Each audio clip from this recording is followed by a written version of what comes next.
But this is, I think, one of the biggest hires of Nick Saban's career. You think about what is coming. Where are they going to go? Hello, welcome. It's always college football with Greg McElroy. Thank you for being with us. We hope that you're enjoying the show wherever you're getting the show, whether that's on the ESPN YouTube channel, or if you're here with us via the podcast, please like, rate, and subscribe. It helps us out, and it helps the show out. Today is Monday. It's January 30th, and we just watched two incredible NFC and AFC championship games yesterday. Hope you guys are as excited as I am about the possibility of the Super Bowl matchup coming up here in just a little bit. I'm going to be breaking that game down at some point, but today is not the day because we are always college football. But hey, football is still obviously front of mind with Championship Sunday just yesterday. But we got a lot that we want to get to. The coaching carousel is spinning. It's been spinning now for a while, but it's only going to continue to pick up as we start to move towards the off season for the NFL, because there's some coaches that are currently at a certain spot that might be going to the NFL and vice versa. So a lot of movement going on right now. So we're going to break down some coordinator changes that have happened over the last several weeks. There might be a few that you're like, oh, I forgot about that. Or maybe there's one where you sit there and say, oh my goodness, I didn't realize that he was let go. It was buried in a Friday afternoon news dump. So we're going to update you the best we can with a couple of moves that have happened in the last couple of weeks and a couple things that definitely got our attention. One in particular in which a Briles Award winner, the guy that won the Briles Award, the best assistant coach in college football in the last couple of years, he got fired this past weekend. So we're going to update you on the situation at Miami. We're going to update you about what's going on at TCU. We're going to update you about what's going on in Alabama. We're going to update you about what's going on everywhere, because why wouldn't we? Let's not waste any more time. Let's talk about it. All right, I just mentioned it.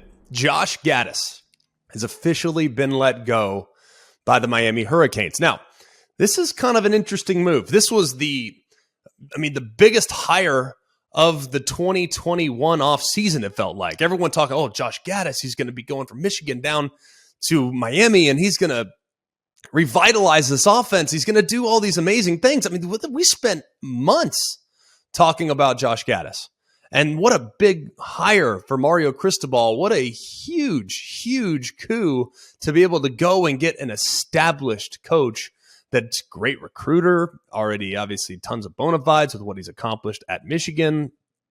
He's already been in the Southeast in the past. Like, this is a slam dunk.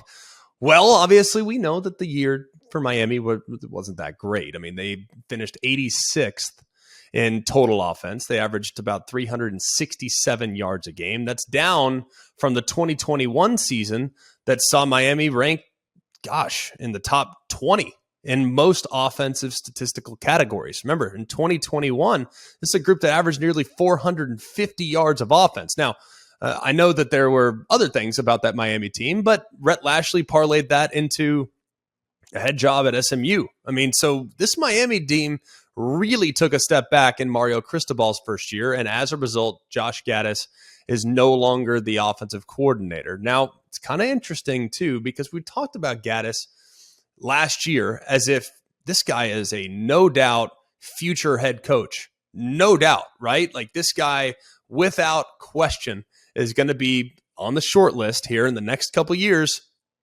of a potential head coach candidate. Well, obviously, I think that this is a little bit early to start rushing to judgment. Look, I know that Miami struggled. I know that Van Dyke really didn't resemble the guy he was coming into last year. I mean, everyone thought Van Dyke was just going to take the world by storm. He's going to be a first-round pick, all these other things, and he didn't really have a great year.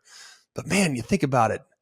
You've already lost your quarterback coach, Frank Ponce. He's going to be going to Appalachian State to be the offensive coordinator. Now you have an offensive coordinator job open. Where will they go? It's going to be fascinating, I think, to figure out what does Mario Cristobal's offense want to be? Who do they want to look like? What do they want to do? Do they want tempo? Do they want to try to establish it at the line of scrimmage, which how we kind of anticipated things going, but things to happen this late in the cycle, it is a little bit unique. Maybe they look to potentially going and maybe having a conversation with an NFL coordinator or something like that. But that was a significant move that kind of shook me up a little bit. I didn't forecast a change being made there in Miami.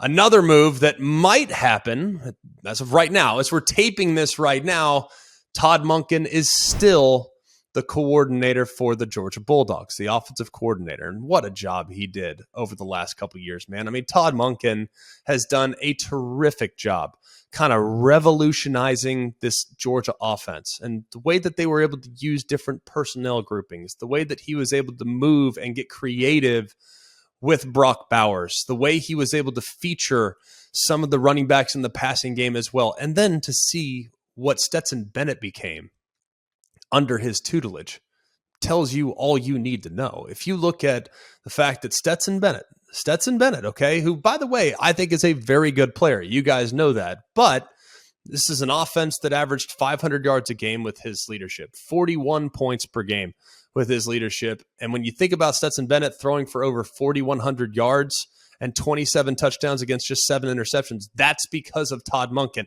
And it's clear that the NFL has taken notice. I mean, the way he's able to use different formations, the way he's able to feature players, the way that he has been able to empower an offense that had traditionally been, hey, don't turn the ball over. Well, he's definitely brought Georgia into a new world. And he has NFL pedigree. This is a guy that has been with the Jacksonville Jaguars. He's been the coordinator with the Tampa Bay Buccaneers.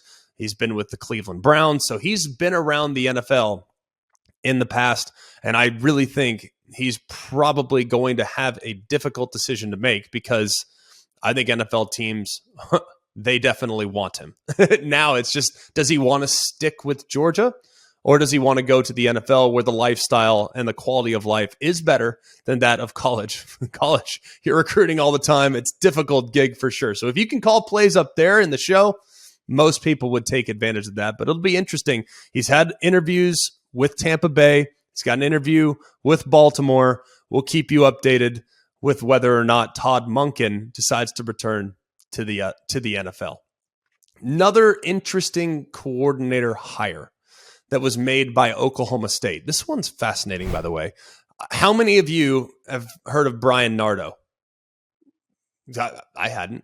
I didn't know who he was. I'd never heard the guy's name before in my life. But upon further review, Bryan Nardo is pretty interesting when it comes to the hire that was made for Oklahoma State. He was at Division II, Gannon University, and they actually had a ridiculously good defense, relatively speaking. Now, they're 24th nationally. They gave up 287 yards per game. I don't have access to Gannon University tape.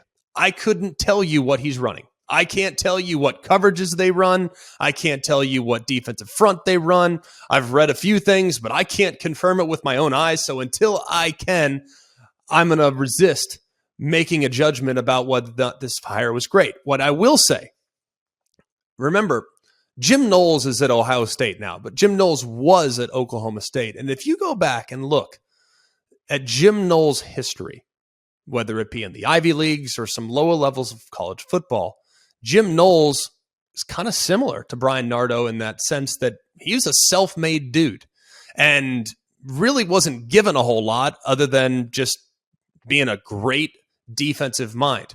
So it appears like maybe Mike Gundy's going down this same rabbit hole and saying, hey, man, we kind of elevated Jim Knowles after he maybe didn't have the storybook coaching tree, but we hired him. He did amazing things for us. And he parlayed that into a great defensive coordinator job with Ohio State. Maybe Mike Gundy's going this route again. Division II, go and get a guy that's self-made, that's great from an XO standpoint. Let's hope. Let's hope that it works out really well for the Pokes as they move forward. Other things that have gone on as far as the coaching world is concerned. Recently, Kirk Campbell was elevated to quarterback coach at Michigan. Remember, Matt Weiss was let go. had the incident that was going on with the computer. Who knows? I don't even know what it was, but I know that he was let go. Sherrone Moore is obviously the offensive coordinator, but they just decided to promote from within. Kirk Campbell was an analyst. Now he's the quarterback coach for Michigan. What does that mean? Does that mean anything? Is it significant? Does it matter? Probably not. I get the sense, though, when you look at what Michigan's become, they're still going to be a team that focuses on running the football. They're still going to be a team that wants to heavy play action, passing attack, marries up with the run game. So I don't think that this is going to change a whole lot. As long as Jim Harbaugh's there, they're going to run a tough, physical brand of football. They've already done a great job in the portal, going out and getting established offensive linemen. They already have a bunch of guys that have played already that are going to be returning in featured spots. I think Michigan doesn't take a step back whatsoever. They should be just fine coming in to 2023.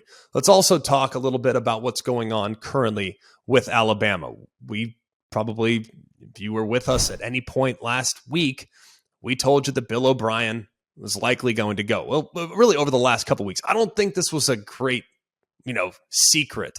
I think everybody, for the most part, knew that if Bill O'Brien was presented an opportunity to get back to the NFL, he was likely going to take that. Now, I don't think Nick Saban wanted to necessarily make a move. I don't think he did. I think he liked both Pete Golding and Bill O'Brien. I think he loved having those guys on the staff. But I think if the opportunity presented itself for those two to go, I think that they were probably going to make the most of that opportunity. Pete Golding going to Ole Miss, very interesting to me. Very, very interesting. Pete Golding, of course, cut from the Saban cloth. Very similar to Nick Saban as far as his personality is concerned. Wants to be so detail-oriented when it comes to the game plan and putting together a smart, cerebral defensive plan.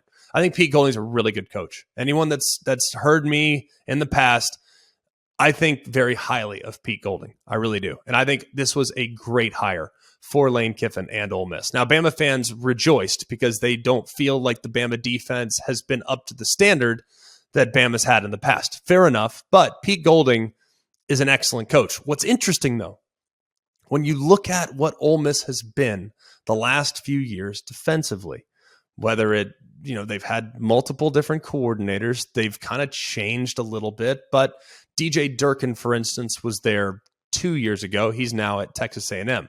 Well, DJ Durkin traditionally wants to be a 4-down defensive line with good pass rushers on the edges and play nickel defense. That's what DJ Durkin has traditionally been at some of his previous stops. Well, at Ole Miss, he adopted the 3-3-5, where they basically played three safeties over the top, and they didn't want to allow big plays. Now, that makes you susceptible to the run game. It makes you susceptible to some of the underneath stuff in the passing game, but that's what Lane Kiffin wanted. Why? Because that's what worked against Lane Kiffin's offense. So Lane has kind of morphed and changed a little bit with what the identity of his defense is going to be. Now you bring in Pete Golding, and Pete Golding, while he does have variations of 3-3-5, he does have variations where they can basically just keep the ball in front of them. I call it glorified prevent in some ways, but not to the same extent. He does have that in his arsenal, and they've used it against Mississippi State in the past, but that's not who he is. It's going to be really interesting to see, does Pete Golding bring the Alabama defense to Oxford, Mississippi, or does he adopt the principles of what Ole Miss has done defensively in the last handful of years? That's something to keep an eye on. As far as Alabama's offensive coordinator is concerned, Bill O'Brien obviously left, but this is, I think, one of the biggest hires of Nick Saban's career. Maybe not to the same extent as the 2014 Lane Kiffin, bring the offense into the new era hire. That was the biggest. There's no denying that. But you think about what is coming. Bama now, still national championship aspirations every single year. That's not going to change for as long as Nick Saban's there. They're going to be in the mix to win a national championship. But where are they going to go? They're going to run the Alabama offense, right? But there's been buzz and rumors about Jeff Lebby being in the mix. There was rumors about maybe Garrett Riley. If he didn't take Clemson, would he have potentially been in the mix in Tuscaloosa. Those were all rumors. I don't know whether they're true, if they're substantiated or not. It doesn't necessarily matter. What matters, though, is if Nick Saban hires Jeff Lebby, for instance, then Jeff Lebby's offense does not really resemble anything that Alabama's done traditionally. He's a tempo guy that wants to go hyper speed. And there's some aspects of the Baylor system that Tennessee's running. Obviously, Oklahoma's running it. TCU ran variations of it. That Baylor system is everywhere, but that's not who Bama's been. So it'll be really interesting to see if Nick Saban decides to go in that direction and hire a guy that's rooted in tempo and rooted in stretching the field vertically. A lot of other moves that have also been made throughout college football. Garrett Riley, he's now come up 3 times. Him going to Clemson is massive. Massive. I cannot even put into words how significant that is. Why? Because Garrett Riley, one, Cade Klubnik is, I think, a very talented individual. Very, very talented. And now Garrett Riley, what did he just do with Max Duggan? I mean, he waved the magic wand and made him a star. Well, what's he going to do now with Cade Klubnik? And kind of like what we just talked about with Alabama, Clemson, traditionally, they'll do a lot offensively. But what they haven't been is Baylor, tempo, speed, vertical. Like, that's not who they've been. So it's going to be really interesting to see how much does Garrett Riley alter what they've been traditionally, and does he kind of conform to the Clemson offense that we've seen for the last 5 or 6 years. And you listen to what Dabo Swinney talked about really throughout the course of last offseason. He emphasized line of scrimmage. Hey, we need to be able to run the ball. Will Shipley's our best player. We need to be able to run the ball. We need to take the pressure off the quarterback. Well, they didn't do a great job of that last year. The offensive line was up and down. Garrett Riley now, his offense is going to make that offensive line a whole heck of a lot better. But will they continue to try to do what they wanted to do going into last season? That's going to be something that will be interesting to follow as well. Finally, tell you about a couple other coordinator moves that we haven't really had a chance to discuss. South Carolina will keep it in the state there with the Clemson Tigers. They go out and they get Dowell Loggains. Now, a lot of people say, well, who's Dowell Loggains, right? Dowell Loggains is an excellent coach. He was at Arkansas previously, but has spent a decent amount of time in the NFL. It's going to be fascinating to see what style of offense they run there. Do they run more Arkansas Kendall Briles, or do they run, the South Carolina offense that they ran the last couple of years? That's going to be something that will be worth monitoring as well. Kendall Briles, just mentioned him, he has become the TCU offensive coordinator. Interesting move here, I might add. Kendall, of course, was very highly paid at Arkansas. Did a really nice job, I think, for most of his tenure there in Fayetteville. But now he's back in the state of Texas. And his system, the way that they've run it in the past, I think that it's massive for him to be in the state of Texas. His name moves the needle. Texas High School Football Coaches Association loves Kendall Briles. They love him. And there's a lot of very affluent businessmen and women in the Dallas-Fort Worth area that really want to support the program that Kendall Briles is associated with. A lot of very loyal Kendall Briles supporters. It's going to be interesting to see, is this the last time he makes a lateral move? Because I get the sense he's going to be a head coach sooner than later. I'm surprised he isn't one, at least as of this moment. So that's a little bit of our coordinator roundup. We still have a lot more that we want to get to, by the way, just for time purposes. We can't get to them all right now, but we will. I promise you, we have 8 months, 7 months, whatever it is. We're going to hit every single coordinator move that could possibly happen. All right. We're going to break them down. We're going to talk about them. We might even put some plays up on the board. All right. Maybe break those down a little bit if I'm allowed to. We'll see. Sometimes coaches get a little bit upset about me, doing coaches copy, and maybe we'll try it. We'll see. But either way, a lot of coordinator conversation that need to happen. We're going to get to it. That's for sure. Macro, I got to stop. You can't do this whole coordinator conversation and not give me a little bit on Bobby Petrino. I, for one, Texas A&M, of course, hiring Bobby Petrino. Is it a situation in which there might be too many cooks in the kitchen? Possibly. And a lot of people are going to make a big deal. And, we know the low-hanging fruit, Bobby Petrino, and people are going to post pictures of him after the motorcycle accident, all that stuff. Like, I understand that, okay? Like, people are going to jab at him because of some of the things that have happened in his past. But you cannot deny what this guy can do from an X's and O's standpoint. This guy can coach football. He's a great offensive mind. He scored a ton of points at Louisville, scored a ton of points at pretty much every single stop. Scored a ton of points with Arkansas there in the early 2010s. Bobby Petrino is going to score points. Here's what I'm interested in, though. Does Jimbo Fisher meddle? Or does he delegate? Because Jimbo Fisher obviously has called plays for a very long time and is, I think, still a really good coordinator. I know people like to think otherwise. Fair enough. I think that Jimbo, maybe there are some things that aren't necessarily as, he's not like a revolutionary. He's going to run traditional offense. And I look at how many young players played last year. Goodness gracious, they had so many freshmen, so they were kind of hamstrung with some of the things they could or couldn't do offensively. Jimbo Fisher, his play calling, if you will, was a bit of a scapegoat, if we're going to be honest, a bit of a scapegoat. But he acknowledged, hey, man, maybe I need an extra set of eyes up here. Maybe I need to go out and hire a guy that's legit and that can focus exclusively on trying to score as many points as humanly possible. That's what he did. He went out and he gets Bobby Petrino.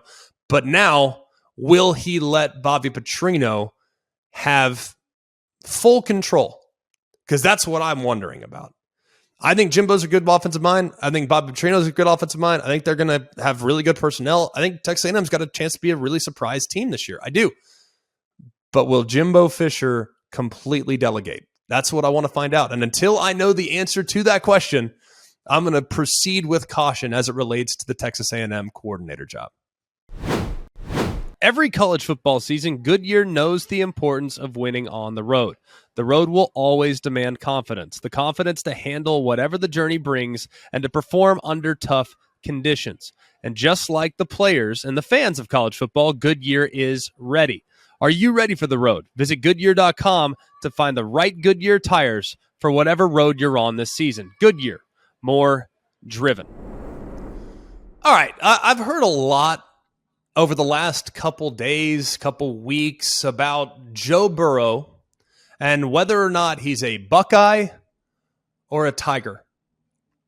Like Joe Burrow, for whatever reason, I understand, look, he's a phenomenally good player, and I understand the tug of war that might exist. But can you honestly tell me your favorite moment of Joe Burrow at Ohio State? Like, just tell me, what was the moment that you liked most? Was it his mop-up duty in 2017? What was it? Because to me, I look at Joe Burrow, and it's very, very obvious to me that he is an LSU Tiger. Now, let's be honest, too. He's got to be smart from a PR standpoint. He plays in Cincinnati. There's a lot of Buckeye fans in Cincinnati that are buying Burrow gear. All right, he's got to be smart and play it a little bit. But come on, man. Joe Burrow is an LSU Tiger. It's not close. And if you try to claim him, that's fine. I don't have a problem with that. You can be proud of his success. But there is not a college football fan in the world that associates Joe Burrow and Ohio State more than Joe Burrow and LSU. There's not a soul that can do that. So go for it, Buckeye fans. I'm all for it.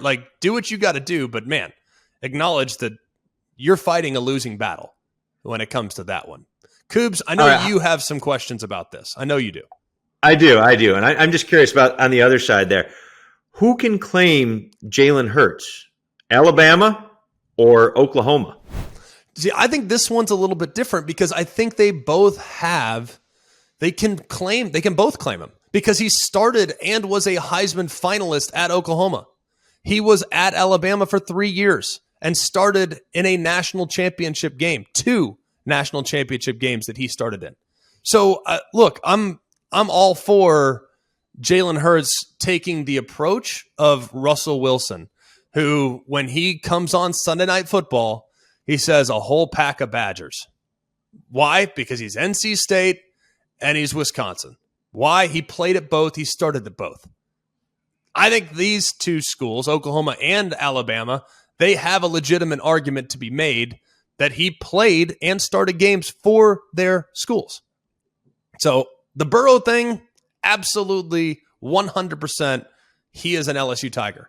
Jalen, I think Bama fans and Oklahoma fans, for that matter, should be comfortable sharing him.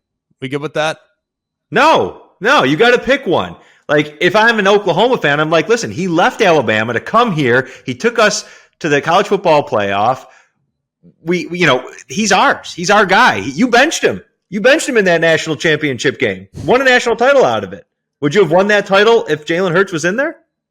I understand what you're saying. And I've always kind of, wherever you finish, that's where you went. Like, that's kind of how I see it. But then again, I mean, he did play 3 years for the program. So it's difficult for me to turn a blind eye to the amount of time the guy played. It's not like he was a backup for 3 years and then transferred to Oklahoma.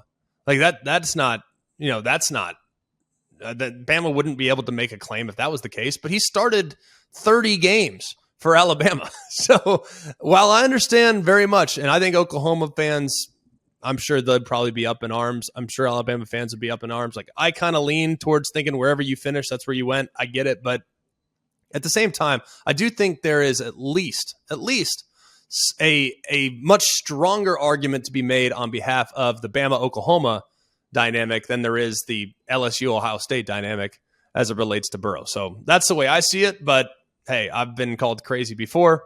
I'm sure I'll be called crazy again. That'll do it for us here at Always College Football. Please like, rate, and subscribe. It helps us out, and it really helps the show out. You can email the show. We're going to start getting into some mailbag questions here in the next couple weeks. Hit up the show at alwayscollegefootball@gmail.com. You can also hit us up on our social media platforms, Always CFB on both Instagram and on Twitter. That'll do it for us here. For Jack Foster and Mark Kubiak, I'm Greg McElroy. We hope you have a wonderful day. And remember, it's always college football. Hey guys, it's Greg McElroy. Thanks for watching Always College Football. Make sure you like, rate, and subscribe to ESPN's YouTube channel and wherever you listen to your podcasts.